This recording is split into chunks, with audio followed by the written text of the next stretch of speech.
Andy. I just wanted to point out a few things before I really get into the reconstruction of the watch.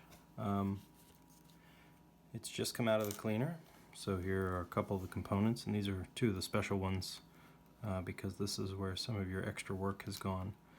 You can see right here, this is your mainspring arbor port jewel, lower arbor port jewel, and correspondingly on this bridge that attaches here, let me get this lined up,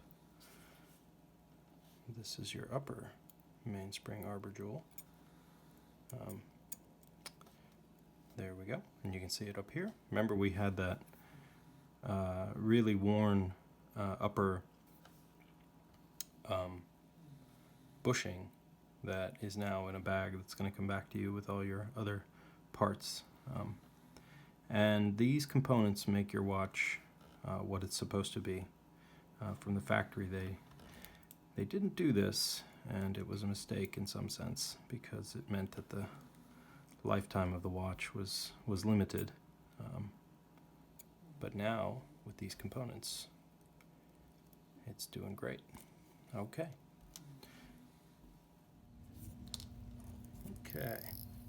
Put some power in the mainspring and let the gear train freewheel a little bit.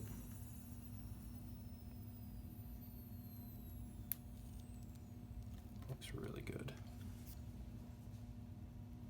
And there it is. Okay. Let's continue. I'm going to put your pallet fork in. Actually put some power into the mainspring here.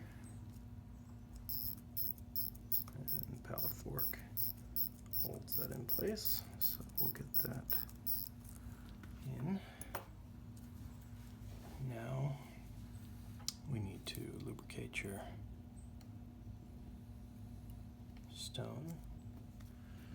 end stone of your die shock. Pull that off, get it lubricated.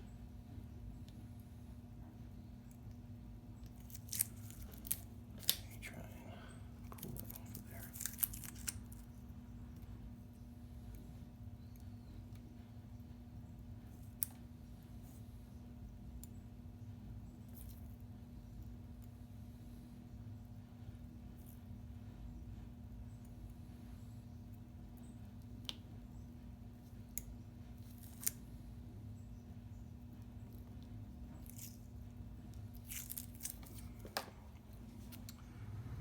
Okay, something interesting just to point out.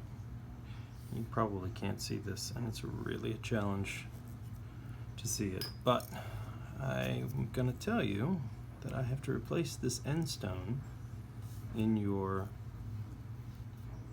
jewel for your balance, as it has a crack right in the middle. Usually means that at some point the balance wheel has shocked the jewel to the point where it took a little chunk out of that jewel. Now, I think your balance staff is just fine, but you definitely are going to need a new end stone.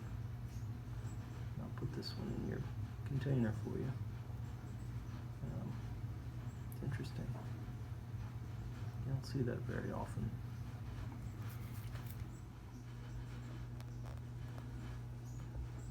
Okay, so now is the moment. We get to see the heartbeat come back into the watch. Put the balance here in place. Get a nice drop down, and look at that. We are moving. So far, so good.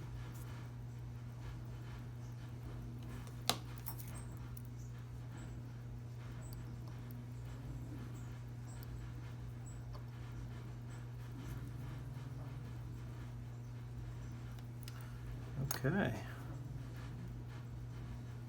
Everything's looking pretty good. Okay.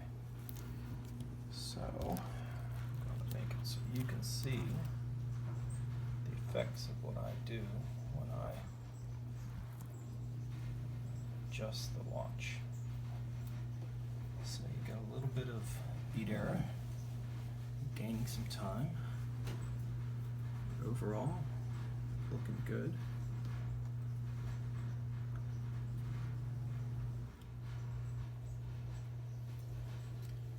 Okay, that should take care of your beat error.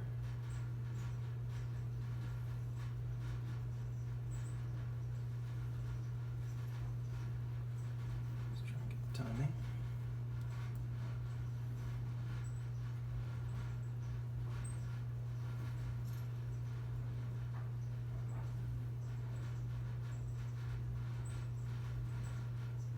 Okay, we are looking good here with these numbers for just getting it adjusted. This is exactly where we want to be right now. We're going to let it run in, but it's very clean signal. Numbers look good so far.